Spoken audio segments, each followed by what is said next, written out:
যুক্তরাষ্ট্রের ওয়াশিংটন ডিসিতে উড়োজাহাজের সঙ্গে হেলিকপ্টারের সংঘর্ষের ঘটনায় রাজনৈতিক প্রতিপক্ষদের ওপর দোষ চাপিয়েছেন মার্কিন প্রেসিডেন্ট ডোনাল্ড ট্রাম্প। সংবাদ মাধ্যম নিউ ইয়র্ক টাইমস ও গার্ডিয়ানের প্রতিবেদনে বলা হয়, আমেরিকান এয়ারলাইন্সের উড়োজাহাজের সঙ্গে মার্কিন সেনাবাহিনীর হেলিকপ্টারের সংঘর্ষের পেছনে সর্বশেষ 2 ডেমোক্রেটিক প্রেসিডেন্ট ও কেন্দ্রীয় এভিয়েশন কর্তৃপক্ষের বৈচিত্র্য নীতির দায় ছিল বলে অভিযোগ করেছেন ট্রাম্প।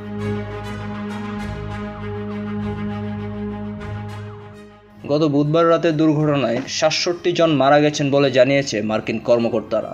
ট্রাম্পের মূল অভিযোগ, ওবামা ও বাইডেন প্রশাসন এভিয়েশন কর্তৃপক্ষের বিমান চলাচল নিয়ন্ত্রণের দায়িত্বে থাকা কর্মীদের নিয়োগে তাদের যোগ্যতার চেয়ে বৈচিত্র্য, সমতা ও অন্তর্ভুক্তি নীতিকে বেশি প্রাধান্য দিয়েছে।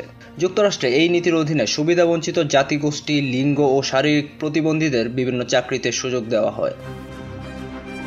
তিনি আরও বলেন, আমার কাছে নিরাপত্তা সবার আগে। ওবামা বাইডেনের কাছে নীতি বেশি গুরুত্বপূর্ণ ছিল, তাদের রাজনীতি তো আরও খারাপ।